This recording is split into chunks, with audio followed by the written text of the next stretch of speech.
Right, well, how was that for my first day here? Oh, well. Very good. Very good. Very good.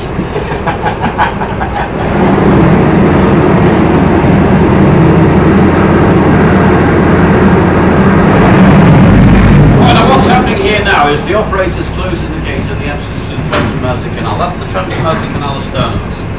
Now, if I went through the bridge hole and turned right and travelled from, say, 6 in the morning to 6 at night, 3 days, I'd end up in the city of Robin Hood. If I turned left, I'd go to another canal called the Bridgewater Canal, which goes on onto the Manchester Ship Canal. So he's closing the gate, and then he's going to walk along and open this gate here into the caisson. Right, now ever since we opened up again, after 6 years, we're all under a thing now called a computer. Now, in the days before they didn't have the computer, it took one man, that black and white hut above us here, to operate all of the caissons, even in the days when they were busy. Just one man, that's all it took. Now we have a computer, have we moved forward? Instead of one man, we're forward. And you all know the reason for that. Starts with H and ends with E. Now you're exactly 50 feet and 4 inches above the Weaver navigation. That's the exact height.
Caisson, which is basically a French word for tank. A couple of weeks ago, I must tell you a story, we had a lady on board and she says, why don't you use the word tank instead of caisson? And I said, well, that's what it's known by. Why? Do you have a problem with that? She says, I don't want to belong to the EU. So what that has to do with the opening of the Anderton, we couldn't have to figure that one out. The very word canal is random. I know, sir. I know. Right, now I'm going to start from the very beginning. I hope you're not going to film me, madam. Oh. Now, can I add a sarcastic comment here? We've been in Saudi Arabia, we've got the whole lot. So it's 3.3 million. The whole of the restoration has cost just short of £7.5 million. And we're back in operation again. March 2002.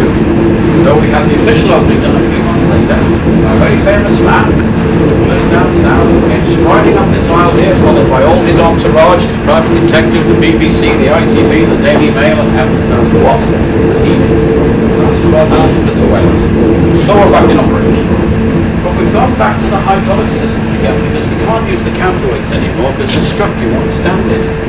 So we've had 2 hydraulic rams made in the same foundry in Germany as the original rams. Why did we have to go back to Deutschland for?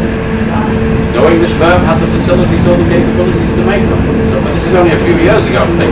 So we said, right, if that's the case, we go back to the original foundry. Our rams are now made of stainless steel. They cost £1 million each. They have a working life for some unknown reason of 99 years. And we're using hydraulics and electricity to operate the lift under the thing called the computer. Now the computer's clicked into action, and I'm going down at 9 feet per minute. We also have the other caisson on its way up at 9 feet per minute. Now how do we operate these? We can use them independently. We just use this one all day going up and down and leave the other one at the bottom. Or gently we use the 2. So one goes down, the other comes up.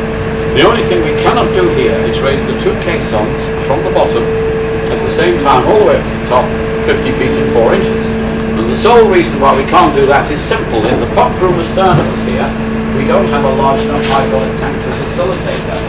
If we wanted to installed a larger hydraulic tank, massive anyway, you would have had to knock the pump room down. And the English Heritage said, no way, Jose, you're doing that, because that's a listed building from 1875. So we have all of the hydraulic pumps in there and the hydraulic tank.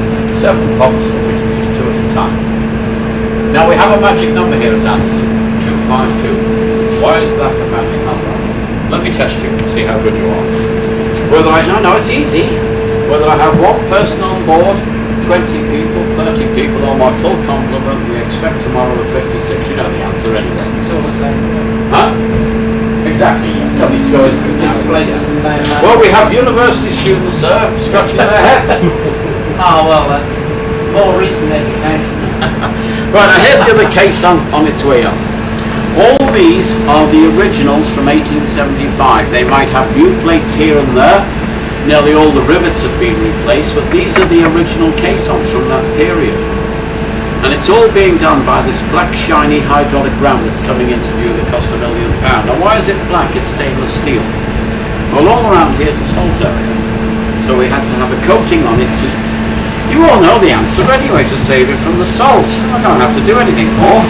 But the coating was done in Holland. Now why Holland, you're asking? Isn't anything done here in the United Kingdom anymore? Thank you, sir. We have a firm that specialises in that. So the rams went from Germany to Rotterdam and from Rotterdam to Portugal. Now the ram in weight is 52 tons and its length is 60 feet. And that's the thing that's doing all the work. We have one underneath me.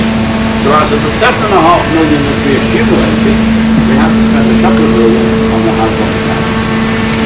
Now for another bit of a few amazing gasps from you. I'm doing my best here with 4. Are you ready? You see this massive machinery up top here? Over 700 tons.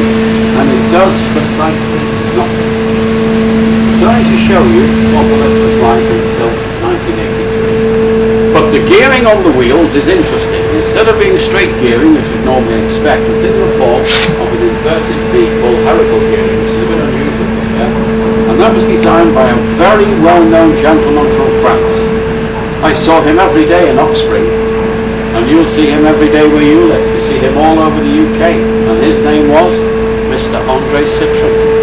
After he did that, I haven't got a gasp of amazement yet. After he did this, he went to build cars. So if you have a Citroen car that's got the double V on the bonnet,